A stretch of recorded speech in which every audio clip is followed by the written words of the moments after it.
Biggest setback on the economic side is the withdrawal of or repeal of agricultural reform bills is? Agriculture reform bill actual में एक लंबे समय से इस देश में डिबेट के बाद लाया गया था। इवन कांग्रेस सरकार के समय में भी मुख्यमंत्रियों की एक कमेटी बनी थी, उन्होंने भी ये रिकमेंडेशन, शांता कुमार जी की कमेटी भी थी। शांता कुमार जी की कमेटी भी थी। बाद में कांग्रेस के तत्कालीन मुख्यमंत्री भूपेंद्र सिंह हुड्डा की भी चेयरमैनशिप में कमेटी थी और शरद पवार जी उस समय केंद्रीय कृषि मंत्री थे, उनकी भी रिकमेंडेशन थी।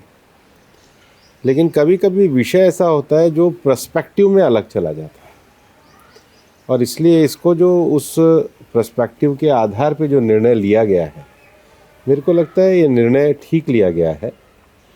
जहाँ तक देश के विकास की बात है, एग्रीकल्चर सेक्टर को इंडिपेंडेंट बनाने की बात है, सरकार ने जो सबसे बड़ा काम आकर के किया है कि लंबे समय तक 99 कृषि परियोजनाएं थी जो सिंचाई की, इरिगेशन की पेंडिंग पड़ी थी, उनको पूरा किया।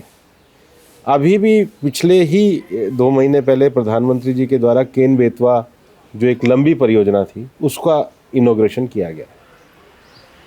दूसरा, एग्रीकल्चर प्रैक्टिसेस में कुसुम योजना जैसी योजनाएं ला करके सरकार ने बड़ा काम किया। तीसरा, सरकार के द्वारा एमएसपी को भी निर्धारित किया गया है और जो फसलें एमएसपी में नहीं थी उसको भी लाया गया है। फिर हमारे मानसून की खेती की जो अनिश्चितता है उसके लिए सरकार के द्वारा किसान बीमा योजना भी लाई गई है। फिर इस देश में जो 90% छोटा किसान है, वो जब फसल बोने जाता है तो उसको नकदी चाहिए, तो उसके लिए सरकार के द्वारा किसान सम्मान निधि भी लाई गई है। तो प्रधानमंत्री जी जो एग्रीकल्चर सेक्टर का जो उनका पहले दिन से है कि इसकी आय दुगनी होनी चाहिए, उस दिशा में काफ़ी काम किया। इरिगेशन पहुंचाया है, इंफ्रास्ट्रक्चर पहुंचाया है, इंश्योरेंस दिया है, उसके साथ ही साथ उनको नकदी भी उपलब्ध कराई है जो उनके स्ट्रेंथ को बढ़ाने के लिए है।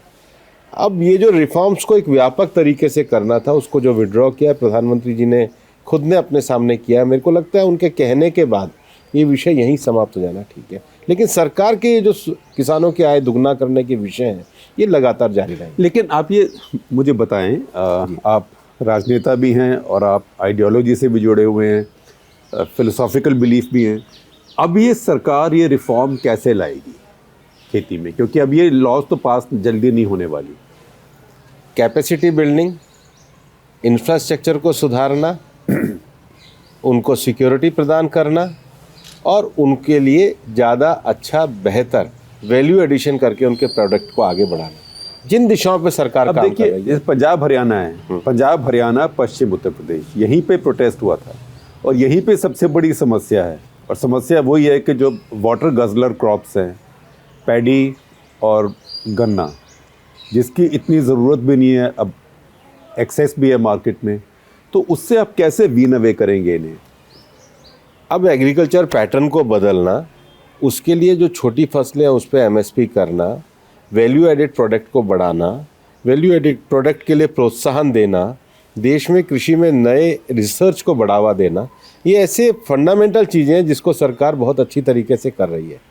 दूसरा, हमारे यहाँ जो पूरे देश का जो गरीब वर्ग है और ज़्यादातर गाँव में रहता है, तो शिक्षा, पानी, हर घर नल, बिजली, हर घर बिजली, उजाला योजना, accessibility to financial resources, Ayushman योजना और स्वास्थ्य के लिए आयुष्मान योजना और जनधन खाते, एक्सेसिबिलिटी, ये 5 चीज़ों को अगर हम नीचे तक लेके जाएंगे और नीचे तक ले जाने के साथ ही साथ आज जो एक बड़ा विषय हुआ है कि देश में जो एग्रीकल्चर सेक्टर का मजदूर है उसको एक ई श्रम कार्ड के अंतर्गत सरकार के द्वारा रजिस्टर्ड भी किया जा रहा है, उसको भी 2 लाख रुपए का इंश्योरेंस दिया जा रहा है।